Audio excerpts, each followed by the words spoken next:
Hey guys, it's West here with a new type of video. Today we're going to be talking about Skylanders Ring of Heroes. It's another Comtwist game, if you know what I'm saying.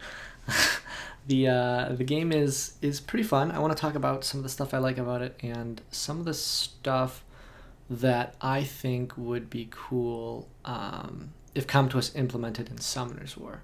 Oh great, yeah. Merging the games. I know. It's hard to look at one and not look at the other. They're both Comtwist games when they're made by the same developer and the same genre of games, and they're competing markets with each other at the same time, even though there are a lot of differences. I think it's really hard to look at one and not look at the other. So I want to talk about the style of this game. It's a monster collecting RPG by Comtwist. Yes, there are some gacha features.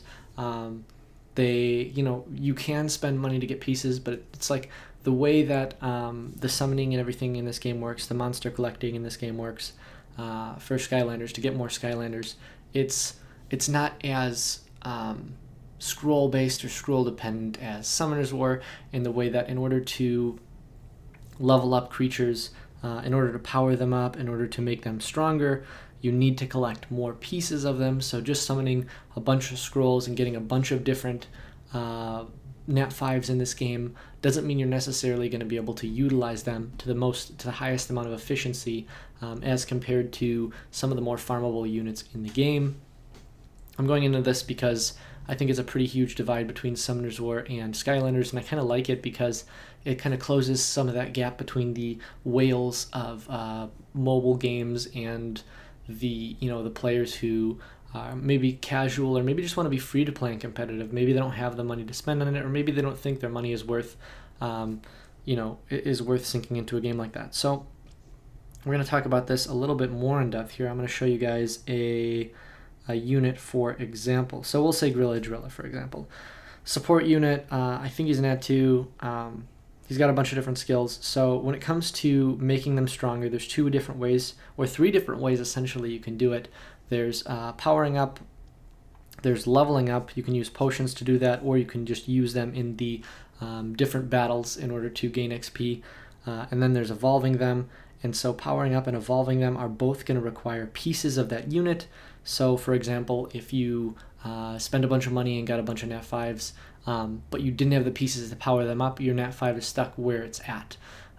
If you don't have more pieces, it means you can't power them up and get these incremental stat bonuses. It means that if they're not max powered up, you also can't afford to evolve them. Oh, and then there's Awakening, so there's 4 ways to make your units stronger. And then Awakening takes an enormous amount of pieces, 300 pieces of a unit.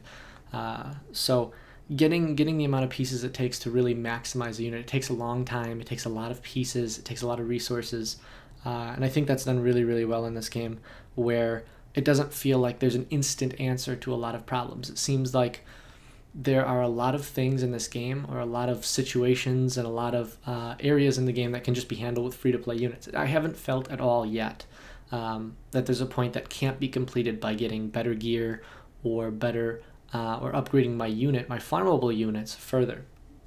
The other thing, of course, in this game is runes, or are runes. Runes are the way to get even further stat bonuses. I know my big fat face is covering the 2 units here. I'll pull it over. There's Kaboom here, and next to him is cute little hot dog. So Kaboom is my main unit that I'm using right now. He's a farmable unit, and he applies bombs. Bombs are like the main way of dealing damage in the game right now, or the strongest way, I should say, to get the most bang for your buck, no pun intended. Your rune quality, you give them high attack, and all you really need is high attack, and from there you can go for the more tanky substats. And there's a lot more variety to the substats you can get in this game. In case you can't tell by the details here, you can see there's the attack, defense, HP, and then there's endurance. And then below that, you have crit rate, crit damage, accuracy, evasion, effect accuracy, effect resistance, block rate, block damage. It all looks really intimidating when you first look at it, but as you play through the game, you start to get a feel for it. And if you aren't sure at all, you can always go to this help section, which is pretty cool. It's pretty cool. It's a pretty in-depth help section that talks about all the different mechanics in the game, gives you a general overview. I'm a little bit deeper than general. It tells you what all the different stats do, it doesn't tell you how exactly they correlate. Like, I'm really curious about what the equation is for defense and how it links to damage reduction, because then that would get me a better idea of what the HP and defense proportion should be in order to maximize that, to get more efficiency out of your units. Accuracy is not the same as Summoner's War. Accuracy in Summoner's War could be compared to effect accuracy in this game, the chance of an effect occurring. Accuracy is your chance of landing a hit, and if the enemy evades your hit, you get a glancing hit, which is reduced, just reduced damage, pretty greatly reduced damage. So you can see there's a lot of different things, but your chance of hitting the enemy and then your chance of landing the effect on the enemy are two different formulas, essentially. The other thing about this game that's different, which I think is pretty interesting and makes the game really fun, is skill queuing and the way that the turn-based system works. Now, when you're in a fight, there is no speed mechanic in terms of like your unit is faster, so you are going to guarantee get the first turn. It seems like there's some RNG involved between the server who gets the very first turn if you're using the same unit with the same mana skill and clicking at the exact same time. I think then the server has to decide, or your latency to the server kind of decides. I wonder how that's going to be for more competitive PvP, but essentially you have this mana bar on the bottom of your screen, and as you have enough mana, you can select a skill that costs that amount of mana and use that skill. I'll go into a battle here so that we can really talk about that. And I think that's pretty cool. It makes it pretty interesting. So we'll add multiple units in here so you guys see it doesn't matter where we put them, because I'm going to decide who goes first essentially by what ability I click. If you're on manual, if you're on auto, the game will decide automatically. So we're going to turn it off of auto. Oops. Here, we're going to end this. I have it on 10 times mode. You don't get to turn it off of auto on 10 times mode. So I'm going to go ahead, I'm going to back out of this, and I'm going to start it up, and I'm going to show you guys what I mean, because I think it's pretty interesting. In fact, we're going to do this boss stage. So, and here we go. So from the moment the battle starts, you can see that your mana on the very bottom, those crystals, blue crystals on the very bottom, start to build up. And as those increase, you have access to use more of your skills. You can see each skill has a different mana cost. And obviously each skill does a different thing. If you hold over, you can see what they do. Obviously, I know this skill is going to potentially increase the attack of my units, but it's not max skilled, so it doesn't have a 100% activation rate on that. But as you learn your units, you learn what they do, and you can kind of build synergies within your team. So I think it's really fun because you don't have that overwhelming mechanic, or you don't have that turn order based mechanic like Summoner's War does with speed and the tick rate increase of attack bar based on your speed, which is really in depth when it comes to turn order and speed tuning and all that kind of stuff. But essentially your turn isn't decided just by whoever has faster speed, so you can focus more on interesting things like building your units more tanky or having more damage on them. You don't have to worry about having all this stuff and having the speed. So I feel like a lot more variety in terms of the way you can build your units and the way you can have fun. Now, obviously, there's these areas called the Map of Skylands, the adventure areas, where you can go through and you could do all your basic farming for runes, and you can also farm for creatures, which are pretty cool, because the stage 7 stage or the boss stage, you could farm for pieces of creatures. You could also find pieces of creatures and villains along the way on the 1 through 6 stages, which is pretty nice. Some of these characters are really strong. Some of these Skylanders are pretty strong. Each villain, and there's one for each element, so there are 10 villains because there are 10 elements in this game. Pretty in-depth element system. But there are essentially 10 elements in this game, and each one has a different villain that you could collect. All the villains are absolutely farmable. The villains each give you secondary perks. It's sort of like a pet, where you activate their ability at some point, and that makes them appear, and then it takes a second before you can activate their ability. So Broccoli Guy, for example, has this heal. So you select his ability during battle, or the auto battle selects it. Pops him up, and then he has the chance to heal your team. Now, while he's setting up to heal your team, which it takes a second before he can use that ability, he is able to get attacked and die. So it's kind of cool because you can think about team synergies where you have maybe more damage, or you have a defense breaking option like this guy right here, this chompy dude. He will apply defense down, so maybe you have a team composition where you have an increased attack, and you have a lot of damage dealers that require defense, a defense break in order to increase their damage. So you could have some kind of synergies like that. There's also synergies where you can have it where basically you have your pet there to die. It kind of sounds dark and messed up, but in a lot of situations, like my broccoli guy, for example, in some of the dungeon farming, I want him to take a hit and I want him to die because it means that the rest of my team is going to have increased survivability. If he lives and gets the heal off, that's great. He buys more turns and also buys another hit that he's going to tank. So having him a higher level is better, but there's an extra level of strategy, and it's not the same frustrating mechanic every time.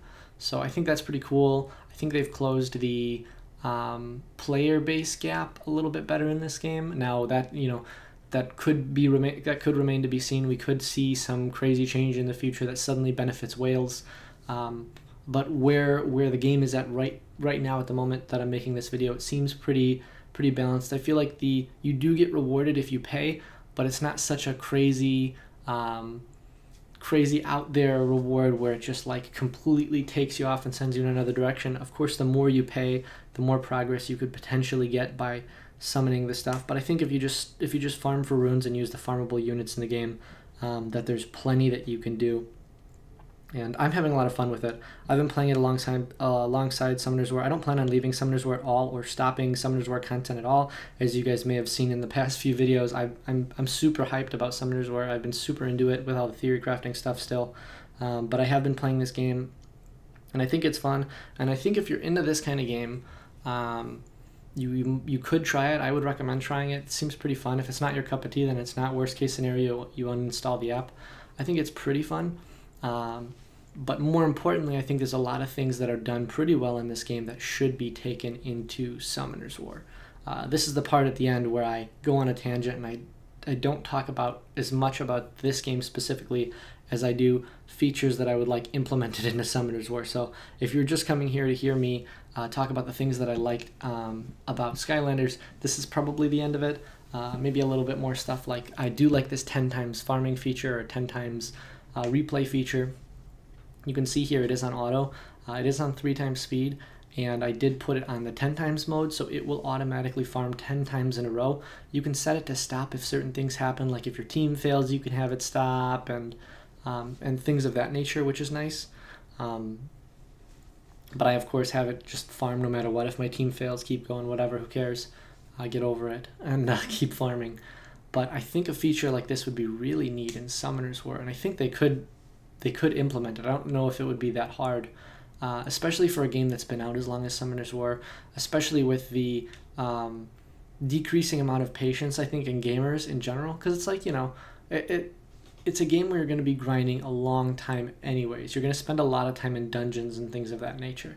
So I don't think it's that bad to have a feature that allows you to farm 10 times in a row, like, for example, in a dungeon. Maybe not for something like raids, for example, or rift beasts, but for something like giants, dragons, and necro, I think it would be cool, especially for scenarios when it comes to those lower level players trying to grind runes for the first time. I mean, I feel like it's really demoralizing when you keep hitting replay and you keep getting that 1 or 2 star rune that isn't going to help your team progress whatsoever. So I think a 10 times feature like Skylanders has implemented in something like Summoners War would be really, really helpful and would be really nice for the player base. I think it would be a really great quality of life improvement. And I would even go like, I mean, it just changes the gameplay experience, in my opinion.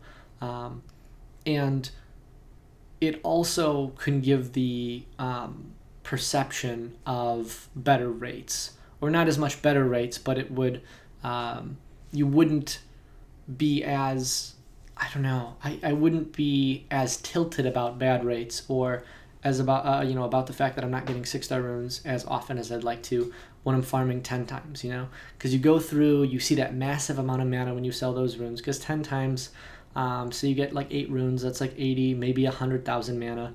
sometimes more, and maybe you get one good rune. If you don't, it's like, okay, then I'm going to click it one more time. Whereas if you've clicked that button 10 or 12 times in a row and you're not seeing runes, you're like, oh Jesus, time to refresh again. And then click replay on some poor runes again.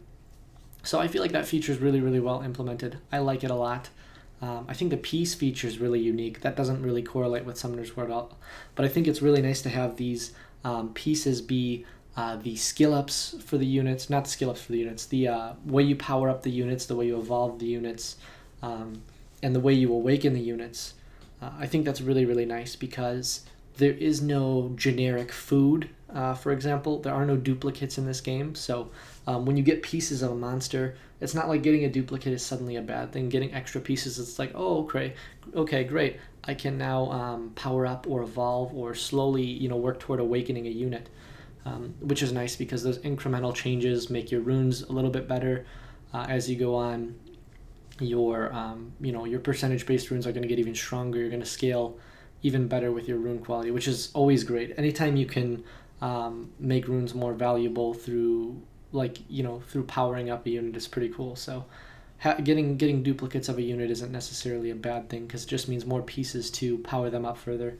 And the other thing I really, really enjoy about this game that I think, oh my god, more games need this, is flat runes aren't useless. Flat runes are very, very important when you're progressing through the game. Even where I'm at right now, flat runes are the most effective, even for my highest ranking monster or my most powered up, most evolved, my furthest along monster, this Kaboom here, this red guy with the cannon. He's still at a point where I believe the flat runes are still more efficient on him than the percentage runes. So it's pretty neat that you open yourself up to whatever 40% more of the runes or something like that, of the runes that you would have potentially sold in another game. So you get those flat runes and it's not this feeling of despair, this feeling of, oh, this sucks, this has great substats but it's flat. It's like, oh, okay, there's just some monsters that their stat pools are going to be better on flat runes, which is great. I think the rune stats are balanced pretty well in this game, and there's a lot of really interesting substats and ways that the runes work out. I will say it's also kind of cool, the positioning of the stats that you get on the slot 2, 4, and 6. Again, like other Summoners War, 2, 4, and 6 are going to be your percentage stats. That's where you're going to be able to achieve your percentage stats. 1, 3, and 5 are going to be your flat defense, flat attack, flat defense, and then flat HP in that order. So 1, 3, and 5. That's going to remain the same, but your 2, 4, and 6, you can get different stats, and you can get them between flat and percentage. So they've switched it around in this game, it's kind of unique. It makes sense for the way that your units work out because your attackers really want tankier stats. So you don't have your crit damage and your crit rate and your attack stats in slot 4. Your slot 4 is kind of your slot for tanky stats, kind of your slot for really niche weird stuff. Like there's block rate, HP, and defense down there. There's no crit damage, no crit rate, no attack. Your crit rate you can find in your slot 2, and your crit damage you can find in your slot 6. So it makes balancing a unit more unique, especially a damage dealer, where you kind of have to compare think about the trade-offs between having more crit rate and crit damage or having more attack for your unit.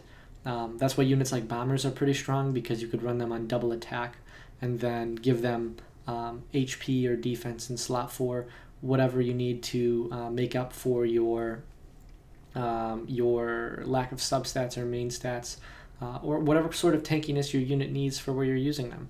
So I think it's pretty awesome. I like the rune system a lot. I like the combat system a lot. It's fun, it's fresh, it's something new. It's not this pretty boring speed mechanic. I wouldn't say boring speed mechanic, but it's just different than usual, which is nice. It's something new and fresh, which is really fun. I know I'm repeating myself. I do really enjoy this game a lot, though. I'm probably going to continue playing. I don't know how many guides I'm going to make. It seems like there's a large saturation of guides out from this game. If you guys want to see those guides, I would be happy to make them for you. Any kind of content you guys want to watch, I don't mind making. I have a blast making the content, and I have a blast playing this game right now too. So, but that's pretty much it. If If you guys have any questions or comments about the game, let me know. If you guys plan on checking it out or have been playing the game, I want to know all about your progress. What kind of stuff are you guys up to? Are you building some interesting teams, having fun in PvP, whatever? Let me know in the comment section below. But that's it for this video, and I will see you guys in the next one. Hey guys, it's West again. If you enjoyed the video, please like and subscribe for more.